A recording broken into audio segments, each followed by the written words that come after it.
దహన సంస్కారాలను నిర్వహించండి హుటాహుటిన మా డిప్యూటీ సీఎం బట్టి విక్రమార్క గారిని, శ్రీధర్ బాబు గారిని, ముఖ్యమైన నాయకులందరినీ డి శ్రీనివాస్ గారి ఇంటికి వెళ్ళి వారి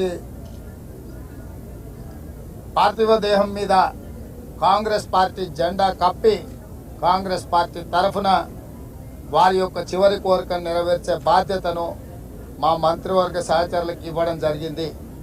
ఈరోజు కూడా డి శ్రీనివాస్ గారికి, వారి కుటుంబానికి, వాళ్ళ పిల్లలతో నాకున్న సన్నిహితం, అదేవిధంగా డి శ్రీనివాస్ గారి మీద ఉన్న గౌరవం, వారు కాంగ్రెస్ పార్టీకి చేసిన ఎనలేని సేవలన్నిటిని దృష్టిలో పెట్టుకొని ఈరోజు ఇక్కడికి వచ్చి వారికి నివాళులు అర్పించడం జరిగింది. డి శ్రీనివాస్ కుటుంబం కాంగ్రెస్ కుటుంబం. ఈ కుటుంబానికి ఎప్పుడు కాంగ్రెస్ పార్టీ అండగా నిలబడుతుంది.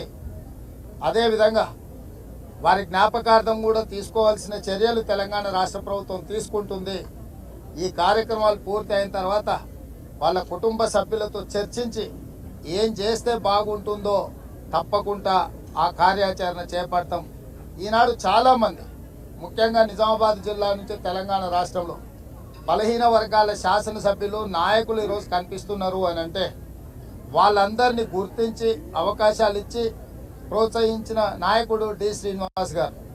ఇక్కడ ఎరావత్ అనిల్ కావచ్చు, మధు యాస్కి గారు కావచ్చు, లేకపోతే ఈ జిల్లాలో అన్ని జిల్లాల కంటే ఎక్కువ ఈ జిల్లా నుంచి బలహీన వర్గాల ప్రాతినిధ్యం కూడా డి శ్రీనివాస్ గారు ఇచ్చి ప్రోత్సహించడం జరిగింది.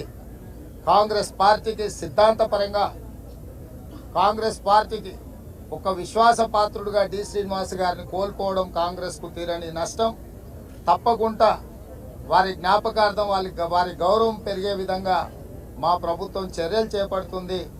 వారి కుటుంబానికి అండగా నిలబడమే కాకుండా కాంగ్రెస్ పార్టీ పక్షాన శ్రీమతి సోనియా గాంధీ, శ్రీ రాహుల్ గాంధీ గారు ప్రత్యేకంగా వారి కుటుంబానికి తన యొక్క నివాళులు చెప్పమని రాహుల్ గాంధీ గారు నాకు చెప్పిండ్రు. ఢిల్లీలో పార్లమెంటు ఇతర అంశాల ఒత్తిడిలో ఉండి వాళ్ళు రాలేకపోయినరు.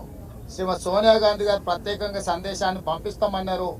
రాహుల్ గాంధీ గారు కూడా నాకు ప్రత్యేకంగా వారి కుటుంబానికి తెలియజేయమని చెప్పిండు. మీడియా మిత్రుల ద్వారా డి శ్రీనివాస్ గారి అభిమానులకు శ్రీమతి సోనియా గాంధీ, శ్రీ రాహుల్ గాంధీ గారి యొక్క నివాళులు కూడా తెలియజేస్తున్నాము. వారి కుటుంబానికి ఎప్పటికీ కాంగ్రెస్ పార్టీ అండగా నిలబడుతుందని ఈ సందర్భంగా తెలియజేస్తున్నా. ఇట్లాంటి విషయాలు వాళ్ళ కుటుంబంతో చర్చించిన తర్వాత, వాళ్ళు ఇట్లాంటి విషయాలకు సంబంధించి ఏం ప్రతిపాదనలు వాళ్ళ కుటుంబంలో ఆలోచనలు ఉన్నాయో వారి ఆలోచనలు తెలుసుకున్న తర్వాత ఇప్పుడు ఈ కార్యక్రమం ఉంది. వాళ్ళు కుటుంబ సభ్యులు ఈ కార్యక్రమంలో మునిగి ఉన్నారు. అయిపోయిన తర్వాత మళ్ళీ ఒకసారి సెక్రటేరియట్కే వాళ్ళ కుటుంబ సభ్యులను పిలుచుకొని మాట్లాడి తప్పకుండా డి శ్రీనివాస్ గారికి వారి గౌరవం తగ్గకుండా వారిని గుర్తుపెట్టుకునే విధంగా ప్రభుత్వం నిర్ణయం తీసుకుంటుంది.